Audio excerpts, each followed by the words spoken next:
صلی اللہ علیہ وسلم کی جو صحیح حدیث سے ملتا ہے وہ اتنی بات ملتی ہے کہ آپ صلی اللہ علیہ وسلم ہی کے نسب میں حضرت مہدی ہوں گے.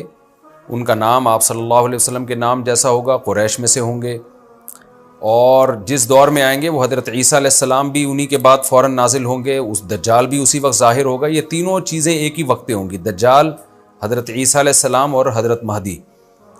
اور حضرت مہدی دمشق میں مسجد میں نماز کے لیے کھڑے ہوں گے کہ اچانک حضرت عیسیٰ علیہ السلام فرشتوں کے کندھوں پہ ہاتھ رکھ کے دمشق کے مینار پہ اتریں گے، پھر وہاں سے سیڑھیوں سے نیچے آئیں گے کیونکہ دارالاسباب میں داخل ہو چکے ہیں.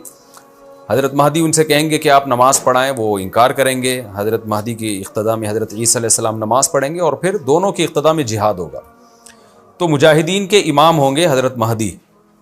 اتنی بات ہمیں معلوم ہوتی ہے. چند باتیں اور ہیں روایات میں جو ملتی ہیں. یہ ہمیں ڈیٹ نہیں بتائی گئی ہے، سن نہیں بتایا گیا، سال نہیں بتایا گیا. اس بارے میں صدیوں سے لوگ پیش گوئیاں کر رہے ہیں کہ فلاں سن میں آئیں گے، فلاں سن میں آئیں گے. بڑے بڑے لوگوں نے پیش گوئیاں کی ہیں جو 100% غلط ثابت ہوئی ہیں. تو اب بھی لوگ پیش گوئیاں کر رہے ہیں کہ 2025 میں آئیں گے، کوئی کہہ رہا ہے 2030 میں آئیں گے. تو گورنمنٹ کی طرف سے کوئی پابندی نہیں ہے، کوئی بھی کچھ بھی کہہ سکتا ہے. نبی صلی اللہ علیہ وسلم نے اس کو مبہم رکھا ہے، صحابہ نے مبہم رکھا. نہ صحابہ نے نبی سے تاریخ پوچھی، نہ مہینہ پوچھا، اور نہ نبی نے بتایا. اور ایسی چیزوں میں اسلام اس کو مجمل ہی رکھتا ہے، کیونکہ وہ مہینہ آتا اور اس مہینے میں کوئی بھی اٹھ کے مہدی کا دعویٰ کر دیتا تو کنفیوژن پیدا ہو جاتی نا. اس لیے ہمیں اس پر مبہم ایمان ضروری ہے، مجمل ایمان ضروری ہے. مبہم تو نہیں کہیں گے، مجمل کا مطلب تفصیل ہمیں معلوم نہیں ہے، بس ہمیں پتہ ہے کہ ایک وقت آنے والا ہے قرب قیامت میں کہ حدیث میں آتا ہے خراسان سے ایک لشکر اٹھے گا اور اللہ اس کو فتح عطا فرمائیں گے. حدیث میں آتا ہے کہ مجاہدین لڑیں گے اور اتنی بڑی جنگ ہوگی کہ آپ صلی اللہ علیہ وسلم نے فرمایا کہ 1/3 مجاہدین اس میں جو لڑنے والے ہوں گے وہ شہید ہو جائیں گے، جو اس وقت کے سب سے افضل ترین شہداء ہوں گے. اور 1/3 مجاہدین وہ ہوں گے جو لڑائی کی شدت اور سختی کی وجہ سے میدان چھوڑ کے بھاگ جائیں گے. یہ وہ لوگ ہوں گے جن کی اللہ کبھی بھی توبہ قبول نہیں کرے گا. اور 1/3 ہوں گے جن کو اللہ دنیا پہ غلبہ عطا کرے گا، کفر پہ غلبہ عطا کرے گا. تو یہ اس وقت پھر حضرت مہدی کی قیادت میں جہاد ہوگا اور پوری دنیا میں امن قائم ہو جائے گا. حضرت عیسیٰ ابن مریم بھی اسی وقت نازل ہوں گے، دجال کو قتل کریں گے. اور ایک اور دفعہ، یعنی ایک دفعہ تو اسلام دنیا میں غالب آ چکا ہے، تو ایک اور دفعہ اسلام حضرت مہدی حضرت عیسیٰ ابن مریم کے ذریعے پوری دنیا میں غالب آ جائے گا اور ہر طرف خیر ہی خیر ہوگی. جزیے کا نظام ختم ہو جائے گا اور اللہ تعالیٰ اپنی برکتوں کو کھول دے گا. آسمان کی برکتیں، خوب بارشیں برسیں گی.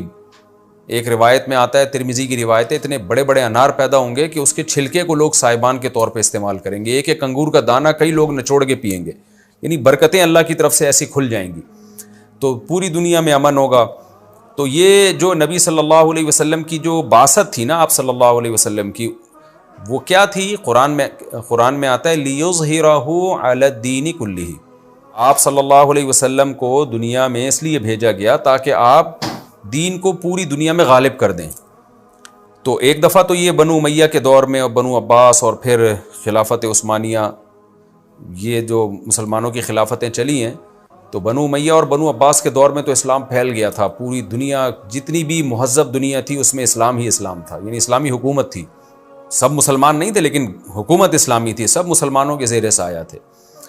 تو اللہ تعالیٰ اب پوری دنیا میں کیفیت کے لحاظ سے، کمیت کے لحاظ سے، کوانٹٹی کوالٹی دونوں لحاظ سے اسلام کو دنیا میں غالب کرے گا. اس کے لیے اللہ نے حضرت مہدی اور حضرت عیسیٰ ابن مریم کا انتخاب کیا ہے. اتنا ہمارا ایمان ہے. اب کیا ہوتا ہے کہ ہر تھوڑے دن میں کوئی مہدی اٹھ کے دعویٰ شروع کر دیتا ہے. اور تو امام مہدی سب سے پہلی بات یہ مجاہد ہوں گے، بڑی اہم ترین بات یہ ہے. اور انہی کے دور میں حضرت عیسیٰ ابن مریم بھی نازل ہوں گے تو، اور دجال بھی ظاہر ہوگا. تو اس لیے یہ تینوں چیزیں ایک ساتھ ہیں، اس لیے ان کو پہچاننے میں اہل اسلام کو دشواری نہیں ہوگی. حضرت مہدی کو تو لوگ خود تلاش کریں گے. ان کی علامتوں میں سے یہ بھی ہے، وہ دعویٰ نہیں کریں گے. لوگ اہل اللہ، بزرگان دین، علماء ان کو خود تلاش کریں گے. آج لوگ خود دعویٰ کر رہے ہوتے ہیں حضرت مہدی ہیں، میں حضرت مہدی ہوں، تو وہ دعویٰ جو کرے گا اس کا مطلب وہ تو ہو ہی نہیں سکتا. تو اس لیے ہمیں اس ٹاپک کو ختم کر دینا چاہیے، اس سینس میں ختم کر دینا چاہیے کہ جو دعوے کر رہے ہیں نا کہ کل آ رہے ہیں، پرسوں آ رہے ہیں، فلاں سن میں آ رہے ہیں، اس سینس میں اس ٹاپک کو ہمیں ختم کر دینا چاہیے. ہاں، جتنا احادیث میں ہے اس کو بیان کرنا چاہیے. اور جو لوگ بھی خلاف سنت ہوتے ہیں وہ تو حضرت مہدی ہو ہی نہیں سکتے. آج تو مہدی ہونے کا دعویٰ ایسے ایسے پاگل فضول قسم کے لوگ کر رہے ہیں جو انسان ہونے کا دعویٰ کرنے سے پہلے ان کو سوچنا چاہیے کہ ہم انسان کے بچے بھی ہیں کہ نہیں.